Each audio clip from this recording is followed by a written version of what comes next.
오늘은 약함을 통해 역사하시는 하나님의 능력이란 제목으로 하나님의 말씀 증거하도록 하겠습니다. 오늘 본문의 말씀은 어제 자신의 약함을 자랑하는 사도 바울의 증언이 계속되고 있습니다. 특별히 그는 자신의 약함을 말하면서 한 가지 이야기를 덧붙이는데 이는 그가 경험한 영적인 신비였습니다.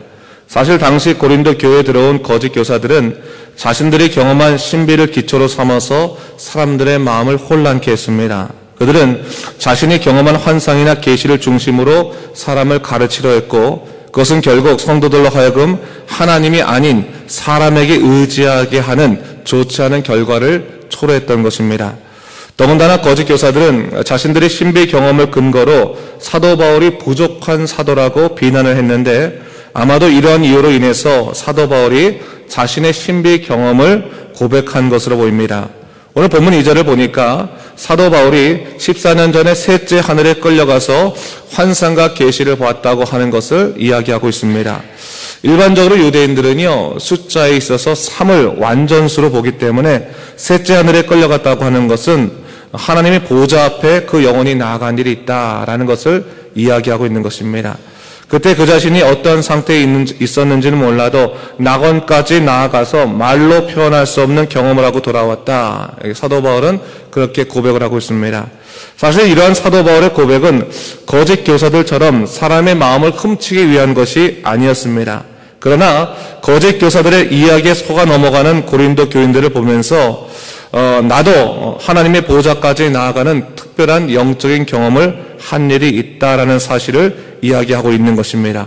그런데 흥미로운 것은 그가 자신의 그러한 영적인 경험을 이야기하면서 혹시나 고린도 교인들이 사도 바울 자체를 또 의지하고 또 그에게 신비감을 가질까 두려워서 그는 그 자신을 사도 바울 나라고 이야기하지 않고 뭐라고 말합니까? 그리스도 안에 있었던 한 사람 그라고 표현하고 있는 것을 볼 수가 있습니다. 물론 편지를 읽는 모든 사람들은 그가 사도 바울인 것은 다 알았을 것입니다. 하지만 사도 바울은 거짓 교사들로 인해서 자신의 신비 경험을 고백하긴 했지만 자랑하고 싶지도 않았고 또 이러한 일로 인해서 사람들이 자기를 너무 지나치게 의지하지 않기를 바라기 때문에 그렇게 표현했던 것입니다. 그래서 그리고 한 발 더 나아가서 신비 경험을 한 이후에 하나님의 주신 또 하나의 역사에 관해서 그가 증거하고 있는 것을 볼 수 있습니다. 7절 말씀인데 제가 한번 읽어보도록 하겠습니다. 보세요. 여러 계시를 받은 것이 지극히 크므로 너무 자만하지 않게 하시려고 내 육체에 가시 곧 사단의 사자를 주셨으니 이는 나를 쳐서 너무 자만하지 않게 하려 하심이라 했어요. 사도 바울은 하나님이 내게 놀라운 계시를 허락하셨지만 자만하지 않게 하기 위해서 교만하지 않게 하기 위해서 육체의 문제를 안겨주셨다 그렇게 말하고 있습니다. 이것에 대해서 신학자들은 사도 바울이 고생한 이 육체의 가시는 뭔가 질병일 텐데 그 질병은 안질일 수도 있고 혹은 간질병일 수도 있다라고 이야기합니다. 안질이라고 말하는 이유는 사도 바울이 다메섹 도상에서 예수님을 만날 때 큰 빛으로 만나지 않았습니까? 그때 그의 눈이 아마 상했을 것이다. 그래서 그 이후부터 그 안질로 인해서 끊임없이 고생했을 것이다 라고 말하기도 하고 또 어떤 사람은 되게 간질병이 있었다. 그래서 사역을 할 때 그가 그 간질로 인해서 쓰러진 일도 있었을 것이다 라고 보는 경우들도 있습니다.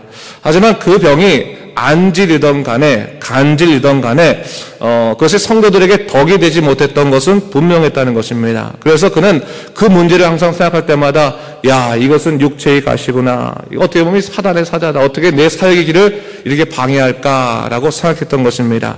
그래서 사도 바울이 어떻게 했습니까? 하나님께 기도하되 3번이나 주께 간구했다고 말했죠. 이 3번이라는 것도 완전수로 본다면 그가 할 수 있을 만큼 정말 주님께 간절한 마음으로 기도하면서 사정을 했다는 것입니다. 하나님 제발 이 문제를 내게 풀어주셔야지만 내가 하나님의 일을 하지 않겠습니까? 하나님의 사자의 역할을 감당할 때 사도 역할을 감당할 때 이 간질이나 안질의 문제가 과연 내게 덕이 되겠습니까? 주님께 덕이 되겠습니까? 주님 이 문제를 좀 해결해 주십시오 하면서 전력을 다해서 주님께 매달려서 기도했다는 것입니다.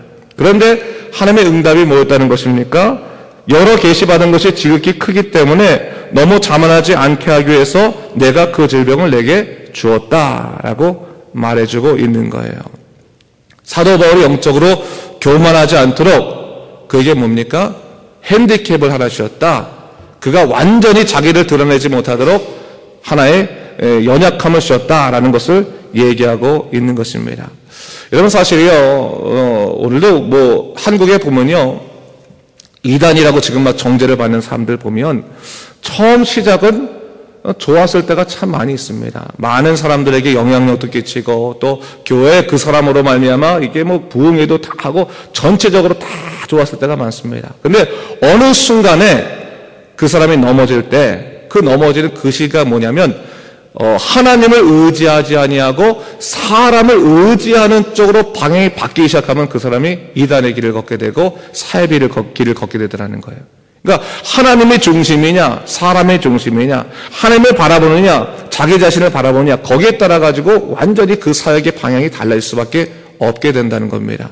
하나님께서 사도 바울 이 믿음의 사도로 삼으시기 위해서 오늘날 온 세계의 모든 사람들 예수를 믿는 사람들이 하나님의 뜻을 알게 하기 위해서 사도 바울을 사용하시는데 그가 끝까지 하나님의 사자가 되기 위해서 하나님께서 그에게 하나님께서 주신 것이 뭐냐면 바로 육체의 가시 그 육체의 질병의 문제였다는 것을 얘기하고 있는 것입니다.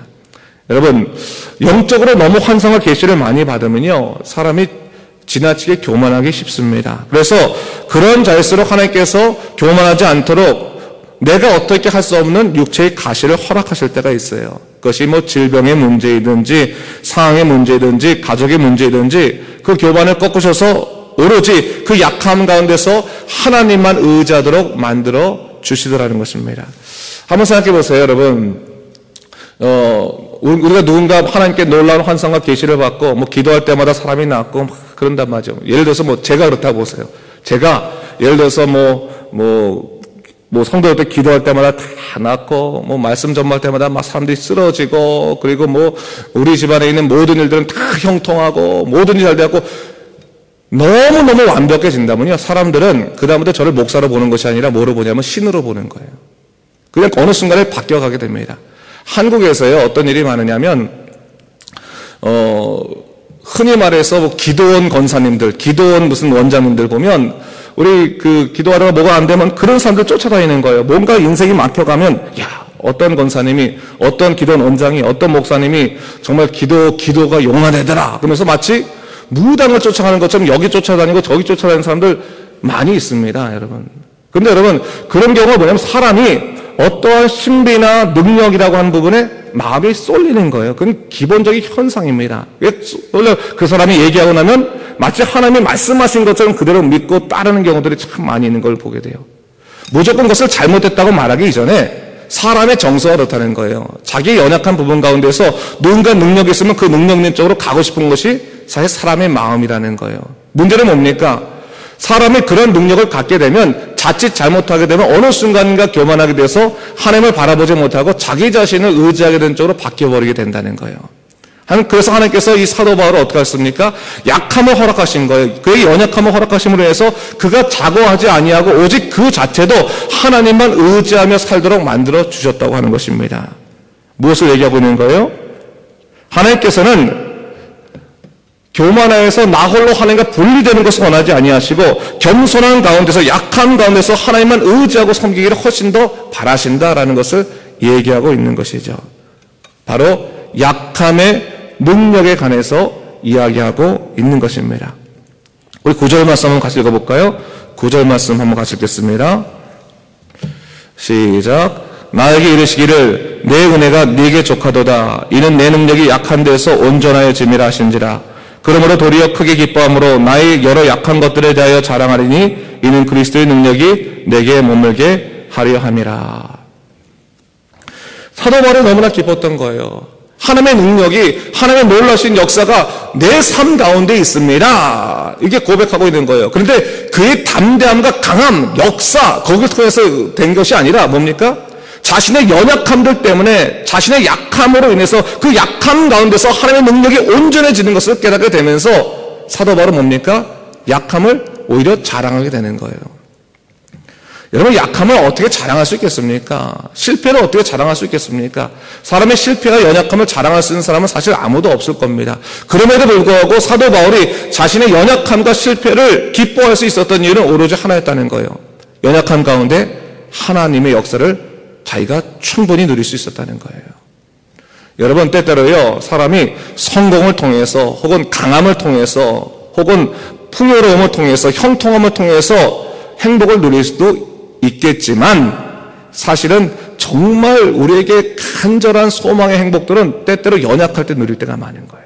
그렇지 않겠습니까? 우리가 실패했을 때, 우리가 부족했을 때, 우리가 어려울 때 고통도 있고 심각하게 어려움도 있지만 그 가운데 진짜 행복이 무엇인지를 깨닫게 되는 거예요.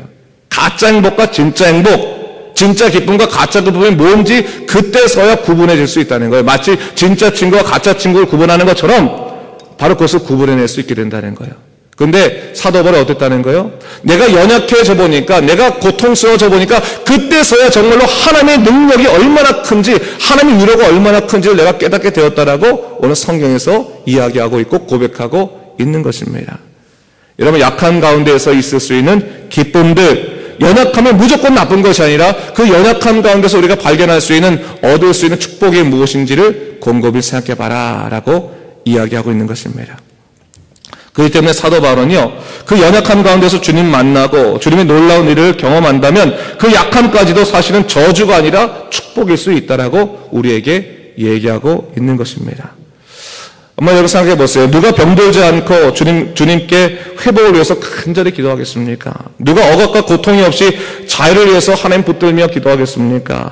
때때로 우리는 우리의 생각과 하나님의 생각이 다를 수 있다는 것을 인정할 수 있어야 됩니다. 내 생각에는 서운하고 서러울 수 있을지라도 하나님께서 우리의 삶의 길을 인정하시고 인도하신다면 우리 연약함 가운데 하나님의 임재가 있을 수 있도록, 하나님의 은혜가 있을 수 있도록 간구해야 한다는 사실입니다. 우리가 아주 10절 말씀을 한번 읽었으면 좋겠는데요. 10절 말씀 다 같이 읽어볼까요?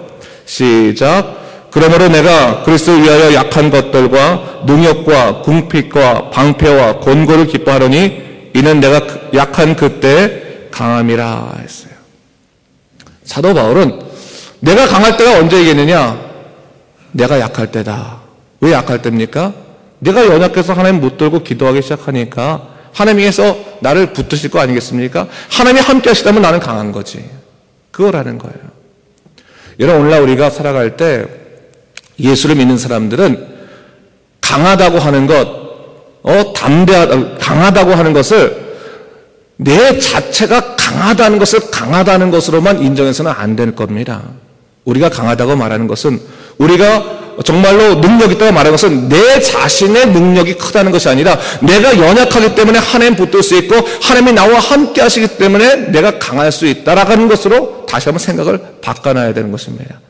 교만해서 항상 내 자신을 드러내는 것이 아니라 연약할지라도 하나님이 함께 하신다면 하나님께서 모든 인생을 이끄신다는 것을 믿으면서 오늘 겸손하게 섬기며 또한 모든 관계를 잘 풀어가며 하나님의 능력 가운데 살아가는 것들을 찾을 수 있는 것, 우리 인생의 지혜 중에 하나라고 하는 것입니다. 여러분, 믿음의 사람들은 믿음으로 사는 거죠. 교만으로 사는 것도 아니고, 이생의 자랑으로 살아가는 것도 아니고, 낙심으로 살아가는 것도 아니고, 절망으로 살아가는 것도 아닙니다. 믿음으로 살아간다고 말씀하셨습니다. 그 말은 하나님을 바라봐야 된다는 겁니다. 어떠한 순간에도 기쁠 때도 하나님 바라보고 어려울 때도 하나님 바라보고 하나님 안에서 인생의 문제를 풀어가는 것, 그것이 우리의 구원을 허락하신 하나님이 주신 중요한 인생의 몫이라는 것을 우리가 놓치지 않고 오늘도 하나님이 주신 그 놀라신 역사를 붙들고 살아가는 믿음의 삶 되시길 주님의 이름으로 축원합니다. 기도하겠습니다. 주 하나님 아버지 감사합니다. 하나님께서 오늘 말씀을 통해서 우리에게 분명히 주신 말씀이 있습니다. 연약할 때 하나님의 강함을 누릴 수 있다는 것을 다시 한번 생각해 보게 됩니다. 주 하나님 아버지, 우리를 붙잡아 주시옵소서. 나 같은 죄인, 정말 나같이 연약한 자 주님께 붙드셔서 다시금 세우실 것입니다. 주 하나님 아버지, 실망하지 아니하고 정말 하나님 믿고 나아가게 도와주시고 매 순간 겸손하게, 교만한 것이 아닌 겸손하게 하나님 뜻을 구하며 살아가는 믿음의 백성 될 수 있도록 인도하여 주시옵소서. 감사드리며 예수님 이름으로 기도드립니다. 아멘.